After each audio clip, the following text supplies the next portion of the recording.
Welcome to the MDFSA YouTube channel. I'm Marinus Mans, and if you like the content, please hit subscribe, or if you like the video, just hit like. This month is Spinal Muscular Atrophy Awareness Month, SMA for short, and I've got Kerry Walsh here today, and she's just going to tell us about her experiences. She's a motivational speaker, a blogger, an ambassador for Arms of Mercy NPC, an ambassador for Rare Diseases South Africa, and a communications specialist at SAGE. Have I left anything out? I don't think so. I think you're good. Thank you. It's really, it sounds very, very engaged and engrossing. It's good to keep busy, you know, it's quite a list of things to do. You were diagnosed with SMA when you were only 1 year old, and the doctors said that you may not reach the age of 5. But yet here you are in your 20s, you're keeping busy, you're doing your thing, and you're really rocking it. Just tell us a little bit about SMA and how it affects your mobility specifically. Yeah, so with being given the life expectancy of 5 years, I think we sort of planned our life up until then, and we didn't really think much past 5. When I reached 5, we then had to start making plans and adjustments because I've never walked on my own. So I got my first wheelchair when I was 5, and before then I was in a pram. And I used to be able to sit on my own, and now obviously I can sit sort of assisted in certain areas. So as I'm getting older, all my muscles are slowly deteriorating and I'm getting weaker. I have got a rod in my spine, which is added to helping keep me straight and keep me more mobile and keeping me sort of a little bit more independent. It was probably the biggest thing we've done, but it was a good decision. So yeah, it's sort of making adaptations slowly and having to find extra equipment, etc., as we go by. Yeah, I saw that you had a back surgery, and that was pretty amazing. I mean, I've seen that in movies before. Specific movie that comes to mind is a movie by that Tom Cruise starred in called Born on the 4th of July. That was a soldier that had to go through all that stuff. And how did you survive? I mean, how did you manage to get through that? I definitely calling it one of my defining moments. It was the hardest thing I've ever gone through. And sometimes I wonder if I knew how hard it was, if I still would have done it. And I'm glad that I did do it because it's definitely changed my life progression. It's helped make me a lot healthier. I get sick way less because my lungs are more open and I'm sitting better, and like you can see that there's more availability, so just to be able to do things.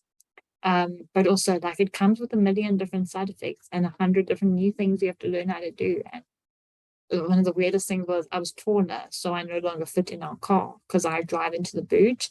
So we had to get a bigger car because I no longer fit. Like that's something so bizarre that you don't think about. I'm now taller. None of my clothes fit because everything's different, and you're just like whole new like lifestyle. But probably the best thing I've ever done, and I'm very grateful that my family helped me get through it. It was 9 weeks on bed rest, watching TV. I didn't eat anything for about 8 weeks.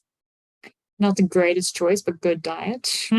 But it was rough. It was a rough time.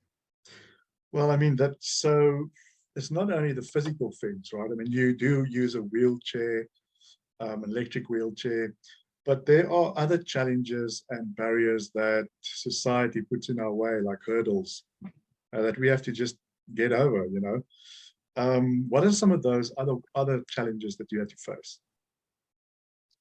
I think the first one was going to school. Everyone thinks it's pretty normal and pretty basic to just pick a school in your area and go. And it wasn't quite like that. And it was really complicated to get into schools. I had to have an assistant with me. So now you're really a student who wants to fit in, who looks different, who then has someone with them all the time. It just creates a really difficult environment to be in. I'm really lucky that I'm relatively confident and I don't really care what people think. But I've also grown into that. I know now as an adult, I take things a lot less personally. than I would have as a child, because you are just a child and you just want to fit in and you just want to be part of the group. But you also have to learn that you're not always going to fit in and you're going to have to just figure it out. I'm very good at just doing it my way. So I still did the swimming gala, or I still did athletics day. I joined the drama team because I was just going to do it anyway. If I was going to stand out, I was going to stand out doing something a little bit more dramatic than necessary. Yeah, you've got these cool, easy to grasp sayings that I saw you on your videos. The one is, and you use it to navigate your difficult circumstances, I would imagine. The one is, I don't need easy, I just need possible. And the other one that I like is the fight or flight um, uh, concept that it's close to the things that I used when I was younger. I was always saying that focus on the things that you can do and don't focus on the things that you can't do. So do you use that and at a young age you came up with this? Is it something you do often, that you live by these mantras, and you collect them, or how do you? Yeah, I mean, I love a poster, I love a picture. You can see some of my room. And I think the easiest way to get through things is to motivate yourself to get through them. So I'm really lucky that my family helps me all the time and they're really motivating. But I think the only way you're going to get through anything is if you motivate yourself and if you push yourself to be better. I mean, I know at one stage I had this like idea of needing to be this reputation of people, of what people thought I was, because I started the motivational speaking and stuff. But I've come to realize that that's not really it. It's just people want to see you living your life, whatever your normal is, and making sure that, like, showing that you can do it and that it's good and that there are good times. But you still can prove that there isn't good times. It's not all rainbows and sunshine. It's never going to be for me or anybody else. But I'm just choosing to focus on majority of the good stuff and also doing my part in creating awareness about the stuff that can be changed. And that isn't that hard to change if we all just try a little bit to change it. No, that's very mature. It's a mature way of looking at it. From my point of view, the transition from being able-bodied to living with a disability was a very difficult thing to accept. And I was wondering, when I was able-bodied and I looked at someone that's in a wheelchair, I would think, shame, you feel like kind of sympathy, or you feel, and now that I'm in a wheelchair, I'm also using an electric wheelchair most of the time, I have a different perception. And it's all about perception, isn't it? So I was wondering, as a young person, how do you think we can solve that problem, that perception problem? I mean, I think perception becomes reality, and people's perceptions just become the way that they think things are supposed to be without fully understanding the whole situation. And I realized quite a difference between high school and university, even because in high school it was, why are you in a wheelchair? Why is your life like this? Explain your purpose, blah, blah, blah. And when I got to university, people were just like, hi, what's your name? And it was, I mean, I had a friend for probably about a month at varsity before they ever asked anything about my wheelchair. And then eventually I said, you're not really interested, or do you not really care? Like, I don't mind. It was so different to me. And they were like, no, well, we just want to get to know you as a person, and we're not really interested in the rest of you unless you want to tell us. So it's a big part of my life, but it's not my life. And I think I've come to realize that people don't really care eventually. Like, they do ask questions, and I'm all for, I'd rather someone asked a question than made an assumption. But eventually they don't see the chair, they just see you as a person. So maybe they just need to get to know you first and ask the questions so that it's out the way and we can move on. Yeah, definitely, I agree. So that's a lesson that you learned early on in life. What are some of the other important lessons that you learned from living with SMA? Oh, there's always going to be stairs. I've just made peace with it. Stairs. I hate stairs. I'm choosing to just be one with what the world is going to be like. I'm very much wanting to be an accessibility activist, and I want to see the change. But I also know that at some point you've also just got to accept that not all places are always going to be accessible. And I'm just going to go to the ones that are, because I would rather support a business that wants to support me than carry on fighting with other businesses that just don't get to change. And Yeah. people don't know it until they're in the situation. Mm. Until it directly affects you, you don't understand.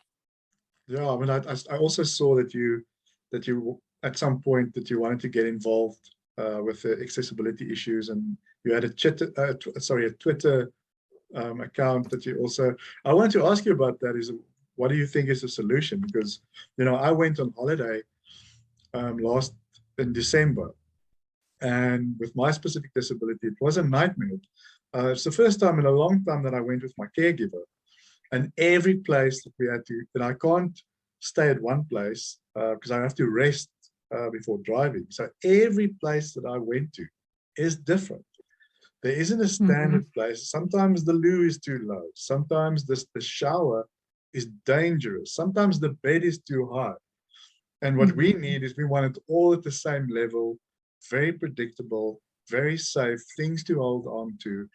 And as you said, it's difficult.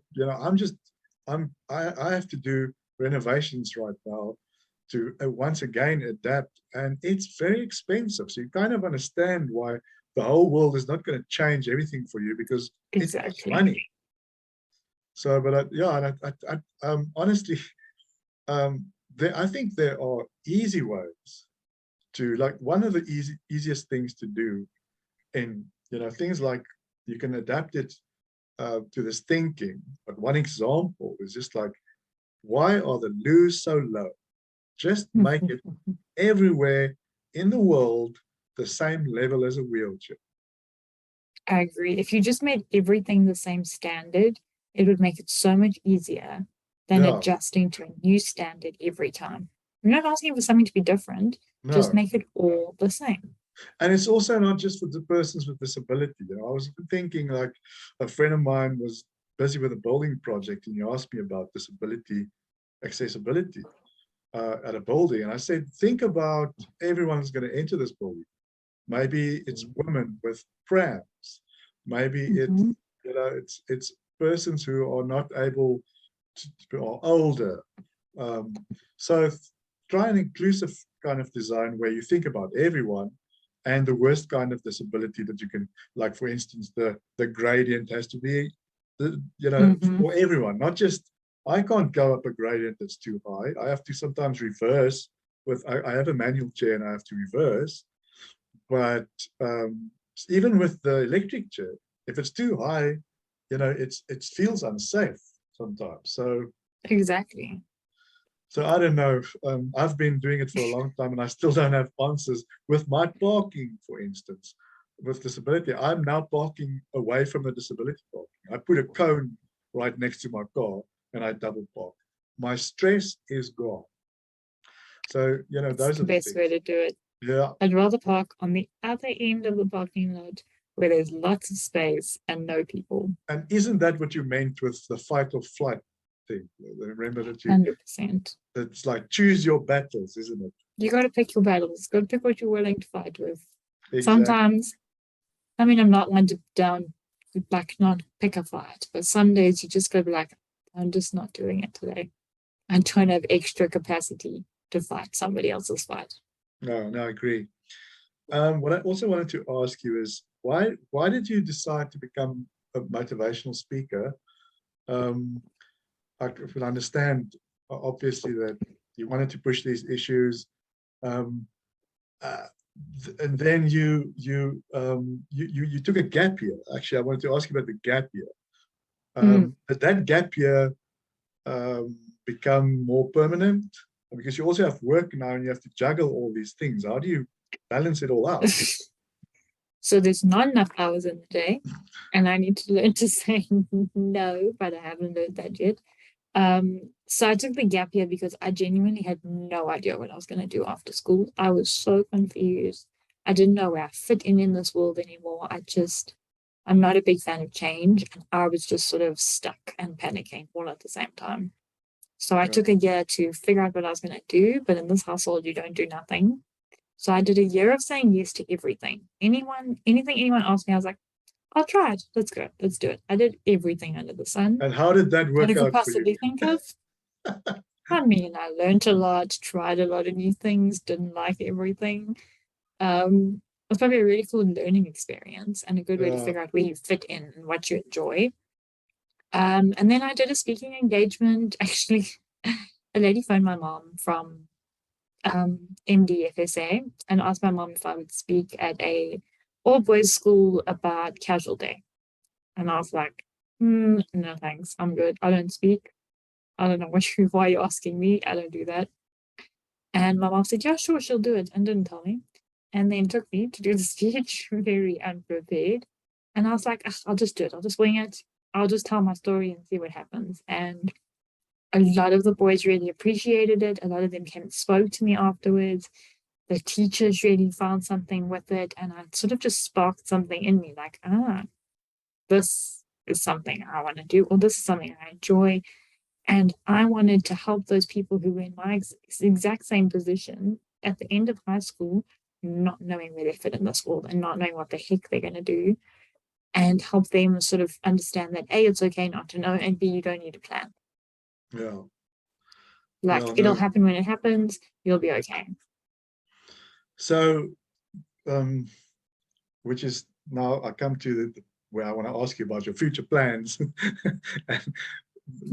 And you say you don't have a plan. So is there something that you want to do in future, or is exactly what you're saying now is like, take it as it comes? Sometimes that's better.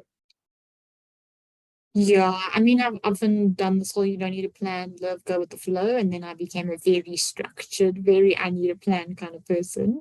So I've lived on both ends of the spectrum, really. At the moment, I'm very much just trying to find my feet in managing having a full-time job and a passion project, because I need both. I need the passion project for my soul, and because it's what I want to do, it's what the world needs, it's what makes me happy. I need a job because I need to pay the bills, and I got a degree in this so that I could work in it. And I do love my job. It's just not my passion to work in corporate, but I also enjoy being in corporate. So it's complicated because I like both versions of me, but I'm trying to do both at the same time. Now I understand that I've got a similar view. You have to have a passion project, but you also have to pay the bills, right? Mm-hmm. How do you? Okay, so the passion project is probably how you relax, but how else do you take it easy? How else do you chill? I'm an aunt and I love spending time with my nieces and nephews. I have a dog and a cat. So it's lots of family brides. I like to be outside. I think also I spend a lot of my time inside on the computer. So if I get a chance to go to a park or go to the botanical gardens, my favorite place, I just like being outdoors and in the sun and just with people that I love. Great. Well, thank you. Thanks so much for just sharing your experiences with us. And I think a lot of people will be motivated and amazed by what you do. I definitely am. And I've been in a wheelchair for many, many years. I've seen a lot of things, and it's really, really motivating and inspirational for me as well. So thank you so much, Thanks. and I wish you so much good luck for the journey. And yeah, keep the spirits up. Yeah, keep doing what we're doing, right? Yeah, we have to. Thank you so much. Thanks.